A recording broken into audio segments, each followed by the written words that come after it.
Good morning all. Today we are going to study the topics types of DC generators and EMF equation. Both are very important topics. DC generators are broadly classified into two: self-excited DC generators and separately excited DC generators. This classification is made based on how their field coils or their field windings are being excited. In the case of self-excited DC generator, the field coils are excited by the generator itself. Whereas in the case of separately excited DC generator, the field coils are excited by using an external DC source. The self-excited DC generators are further classified into three, that is shunt generator, series generator and compound generator.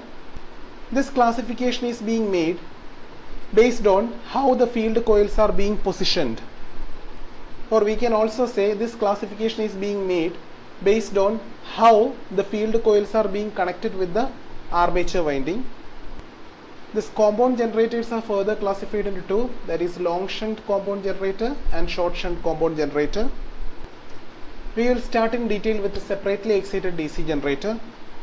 The diagram which is shown here represents a separately excited DC generator. If you see in this diagram, the field winding of this DC machine is being energized by using an external DC source. You can vary the field current by varying this rheostat. The current which is flowing through the field winding is generally represented by IF. Now looking into the armature side or the rotor side, you will be able to see here the current which is flowing through the load is generally indicated as IL, and the current which is flowing through the armature is represented as IA. This load current is also represented as simply I. Okay. And armature resistance is represented by RA. The generated EMF in the armature winding is indicated by EG. Now you must understand thoroughly the relation between all these terms. It's very easy to learn it. You just have to follow the basic circuit laws. If you see in this diagram, the current which is flowing through the load is same as that of the armature current. So in the case of separately excited DC generator, I can say that IA is equal to IL, and IL is also represented as I. So I can say IA equals IL equals I. Now we have to obtain the relation for the terminal voltage. Terminal voltage is actually the voltage which is available across the load. In this diagram, it's very clear that the generator EMF is not as same as that of the terminal voltage. From this generated voltage, you have to subtract some drops to get this terminal voltage. That relation is also represented here. This terminal voltage equals generated voltage minus armature resistance drop, which is indicated as IARA drop, minus the voltage drop across the brushes. You will get a better understanding when you are looking into the other types of DC generators also. So in the case of separately excited DC generator, you must know that IA is same as that of IL, and the relation for terminal voltage V, that is V is equal to generated voltage minus armature resistance drop, IARA drop minus brush drop. Next we are going to study about self-excited DC generators. In the self-excited DC generator, I have told they are further classified into three types, that is shunt, series and compound type DC generator. First we will look into shunt wound DC generator. In the case of shunt wound DC generator, the field winding is connected in parallel with the armature winding. See here you will be able to see this is actually a self-excited DC generator. As I have given the explanation for self-excited DC generator, in a self-excited DC generator, the field windings are being excited by the generator itself. There is no separate DC source being used to excite the field coil. That is, the current which is required to excite the field coil is being supplied by the generator itself. See, a portion of the armature current is supplied to the field coil, and thus the field coils are getting energized. So this is a self-excited DC generator. The field coils are generally provided with a very large number of turns so that they will have a very high resistance value. Then only a very small portion of the armature current will pass through the field winding and the rest will pass through the load. Just like how we have obtained the relations for current and voltage in a separately excited DC generator, we have to obtain the similar relations in this shunt wound DC generator also. So for obtaining the relation, let's look into this diagram. So if you are looking here, the armature current which is coming from the armature terminals, that is through these brushes, are getting splitted here, and a portion of it will flow through the field winding, which is indicated as I shunt. ISH represents I shunt, and the remaining portion will be flowing through the load current. Only a very small portion of the armature current will flow through the field winding, as the field windings are provided with a large values of resistance. So from this you will be able to see the current IA is getting split into two, that is I shunt and I load. I load is also represented by I. So from this you will be able to write the relation for the armature current, that is IA is equal to I shunt plus I load, or else IA is equal to I shunt plus I. This I is also indicated as I load. Next you have to write the voltage equation. So the voltage equation, that is the terminal voltage which is coming across this load. So you will not be getting the generated EMF directly across the load. We have already mentioned that point in the separately excited DC generator. So from the generated EMF you have to subtract certain drops, that is armature resistance drops, IARA, and the brush drop. Only after subtracting these two drops from the EG you will be getting the voltage across the load. So that relation is also represented here, that is V is equal to EG minus IARA minus brush drops. So if you are looking here, V is actually the voltage across this load. The voltage across this load is same as that of the voltage across this terminal and this terminal. Okay, the voltage across this terminal and this terminal, this is the voltage which you will be getting exactly across the load, and that is the same voltage which you will be getting across this shunt field also. So I can say this V is same as that of I shunt into R shunt. Kindly listen carefully. The voltage which is coming across this load is said to be terminal voltage. That voltage is same as that of the voltage across this terminal and this terminal. Is that clear? And that is the same voltage which is coming across this two terminals. That is, the same voltage is applicable for shunt field winding also. So if you are looking here, V is the same voltage across these two terminals and these two terminals. Is that clear? Because all these are parallel connected. You will be able to see this shunt field winding and this two terminals and this load, all these three are parallelly connected. So I can also say another relation for terminal voltage V, that is V is equal to I shunt into R shunt. There is no need to by heart these relations, you just have to study these diagrams, and from there you will be able to obtain these relations after making proper markings of current and voltage. Next we are going to study about series wound DC generator. This is also a self-excited DC generator.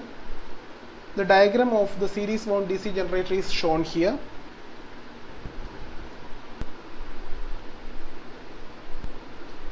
In series wound DC generator, the field winding is connected in series with the armature winding. Hence, the same armature current will be flowing through the field winding as well as through this load. The series field winding is generally made up of thick wire of few turns so as to have a low resistance value. As you are aware from the standard relation of resistance, R is equal to rho L by A. From that relation, R is directly proportional to length. So if the winding is having very few number of turns, then definitely the length is less. If the length is reduced, then the magnitude of resistance is also small. So the series field winding is having low value of resistance. Next, we have to obtain the relations for current and voltage in the case of series wound DC generator. If you see in this diagram, the current, armature current which is coming out through these brushes, that same current is flowing through the series field and the load. There is no splitting of armature current, just like how you have seen in the case of shunt wound DC generator. So you can say armature current is same as that of the series field winding current and the load current, that is IA equals ISC equals I. I can be also said to be IL. The current which is flowing through the series field winding is represented as I series, and that is written as ISC. So IA is the armature current, ISC is the field current, that is series field winding current, and I is actually the load current. Next, we have to find the relation for the terminal voltage, that is the voltage which is coming across this load. In order to obtain the terminal voltage, you have to subtract armature resistance drop, brush drop, and the series field winding resistance drop from the generated EMF. Then only you will be getting the voltage across the load, that is terminal voltage. So I can write V equals EG minus IARA minus brush drop minus IARC equals V. So in that relation, you will be able to see two terms with IA, that is IARA and IARC. If you are taking IA in common, then you can get the standard relation, that is V equals EG minus IA into RA plus RC minus brush drops. You don't have to study these relations by heart. You just need to know the diagrams. You can easily obtain these relations from the diagrams after making suitable markings on it. Next, we are going to study about compound wound DC generator. A compound wound DC generator will consist of both the shunt field winding and series field winding. As we have already said, this compound wound DC generators are again classified into two, that is short shunt compound wound DC generator and long shunt compound wound DC generator. Both are self-excited DC generators only. Now we will see short shunt compound DC generator first. If you see in this diagram, in the case of short shunt compound wound DC generator, the field winding is connected in parallel with the armature. That is, the shunt field winding is connected in parallel with the armature, and the series field winding is connected in series with the load. Okay. Whereas in the case of long shunt compound DC generator, the field winding is connected in parallel with the series combination of both armature winding and series field winding. You must understand this difference. Generally, students are getting confused between this short shunt compound wound DC generator and long shunt compound wound DC generator. Only if you understand these diagrams thoroughly, you will be able to solve the problems associated with it correctly. So if you are looking into the short shunt compound generator, the shunt field winding is connected in parallel with the armature and the series field winding is connected in series with the load. Whereas in the case of long shunt compound generator, the shunt field winding is connected in parallel with the series combination of armature winding and series field winding. Now let's try to analyze both this short shunt compound generator and long shunt compound generator in detail. That is, we can say we are going to obtain the equations for current and voltage. In the case of short shunt compound generator, the armature current which is coming here is getting splitted here into two. One is I shunt and the other is the series field winding current, and that is the same current which is flowing through the load. So I can say I series is equal to IL, right, because I series is the same current which is flowing through the load. And I can also say IA, that is the armature current, is equal to I shunt plus I series, or I can say IA equals I shunt plus I load, as both ISC and IL are one and the same. The relations for short shunt compound and long shunt compound DC generators are not shown here. I am explaining it. So it will be better if you take a paper and write it down after listening to my video session. So in the case of short shunt compound generator, the armature current is getting splitted into two. So I can say IA equals I shunt plus I series. As the series current is same as that of the load current, I can say IA is equal to I shunt plus I load. Terminal voltage V will be across this load. Now we have to find the relation for terminal voltage. So this terminal voltage V will be equal to EG. EG is the generated voltage in the armature winding. EG minus IARA minus the drop across this brush minus the drop across this series field winding. So you will be able to say the relation of V as EG minus IARA minus brush drop minus ISC into RSC. RSC is the resistance of series field winding. You can also write the relation of terminal voltage as EG minus IARA minus brush drop minus I load into RSC, because the series current ISC is same as that of the load current. Hopefully short shunt compound DC generator is clear for you. Now let's analyze the long shunt compound DC generator. In this, the current which is flowing through the series field winding is same as that of the armature current, and the current is getting splitted at this point. So I can write the relation for armature current as IA is equal to I series, that is ISC. This is actually ISC, equals, which is getting split into two, that is the load current and the shunt current. So I can write IA equals ISC equals IL plus ISH. Now we have to find the relation for the terminal voltage V. This is actually the voltage which is coming across this load, that is same as that of the voltage which is coming across these 2 points and across this shunt field winding, as these three are connected in parallel. So I can write V is same as that of I shunt into R shunt. R shunt is the shunt field winding resistance.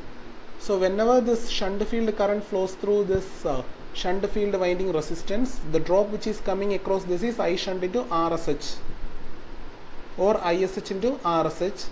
That is same as that of the voltage which is coming across this load, as these three are connected in parallel. So I can write V is same as that of I shunt into R shunt. Now you have to find the relation between V and EG. So V is equal to EG minus IARA, that is the armature resistance drop, minus brush drop minus Ia into RSC equals V. I will say it once again. The terminal voltage V is equal to Eg minus IaRa minus this brush drop minus Ia into RSC. I can also say it as Eg minus IaRa minus brush drop minus Isc into RSC, since the armature current is same as that of the series field winding current. So all of you must thoroughly understand the relations in the case of short shunt compound DC generator and long shunt compound DC generator. Both these are very important ones. There is another classification also for compound wound DC generator, that is cumulatively compounded and differentially compounded. If the fields produced by both series field and shunt field aid each other, then we will say it as a cumulative compound DC generator. And if the fields produced by both, that is series field and shunt field, are opposing each other, then we will say it as a differentially compound DC generator. All of you must write down these problems in your notebook. We will discuss this in the next class. Next we are going to study about the derivation of EMF equation. This is actually the generated EMF which we have mentioned in the voltage relations of different types of DC generators. There it is represented by Eg. So in this derivation, flux per pole is indicated as phi. Z is actually the total number of armature conductors. From the construction you very well know that outer periphery of the armature is slotted, and each slot will be carrying a certain number of conductors. So total number of conductors can be found out by multiplying the total number of slots with number of conductors per slot. That is represented here. Z is equal to total number of armature conductors, that is equal to number of slots into number of conductors per slot. P is actually the number of poles and A is the number of parallel paths. N is the speed of rotation, that is the speed at which the rotor is rotating. We are representing it in RPM. E is the EMF induced in any parallel path. It is also represented as Eg. Now let's see the derivation. From Faraday's law of electromagnetic induction, you very well know that the magnitude of induced EMF is directly proportional to rate of change in magnetic flux. So average EMF generated per conductor is equal to d phi by dt. This represents the rate of change in flux. Here I have written the relation for average EMF generated per conductor. Now you have to substitute the values of phi and t in this standard relation. You have studied about the standard relation in your plus 1 plus 2 classes also. That is, induced EMF is directly proportional to d phi by dt. The same relation is represented here. The proportionality constant is maintained as 1. So I can write average EMF induced or average EMF generated is equal to d phi by dt. So in this relation I am going to substitute the values of phi and t. So whenever a conductor is making one complete revolution, the total flux cut by the conductor or the total flux linkage of the conductor can be represented as phi p. Phi is actually the flux per pole and p is the total number of poles. So when a conductor is completing one revolution, it is cutting all the fluxes produced by all the poles. So I can write the total flux linkage of that conductor while completing its one revolution is phi p. So I can write it as d phi is equal to phi p Weber. The speed is said to be n RPM. That is, in 1 minute it will complete n revolutions. That is, in 60 seconds it will complete n revolutions. So time taken for one revolution is 60 by n.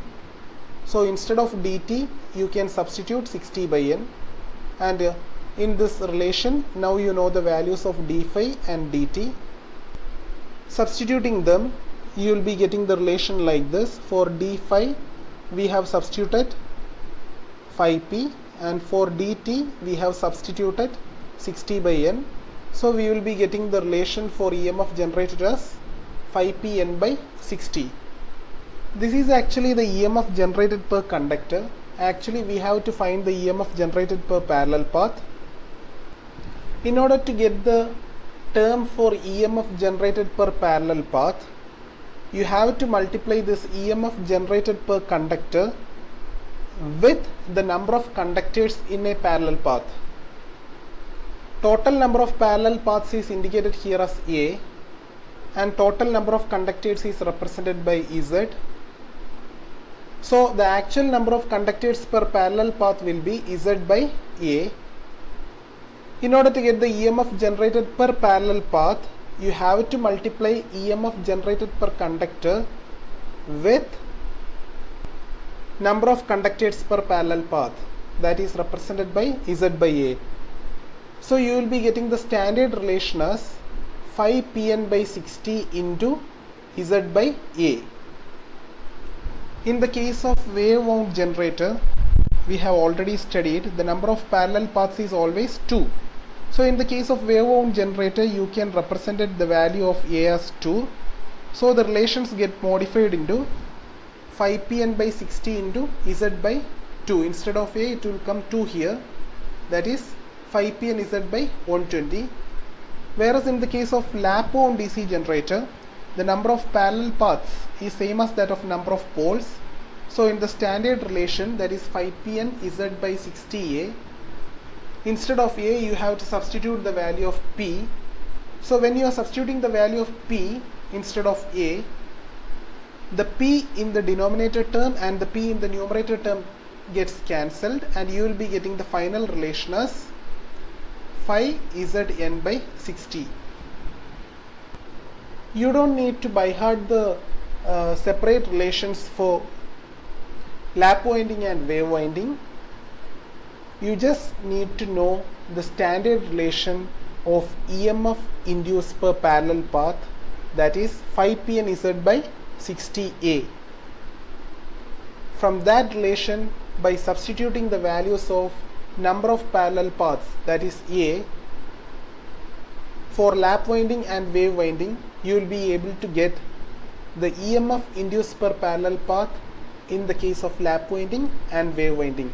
If you substitute for A as 2, then you will be getting the relation for wave winding, because in the case of wave winding the number of parallel paths is same as that of 2, and if you substitute the value of A as P, that is the number of poles, then you will be getting the value of EMF induced in the case of lap winding. You have to note down these problems also in your notebook.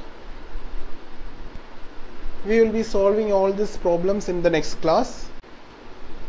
In the next session we will study about armature reaction. Thank you.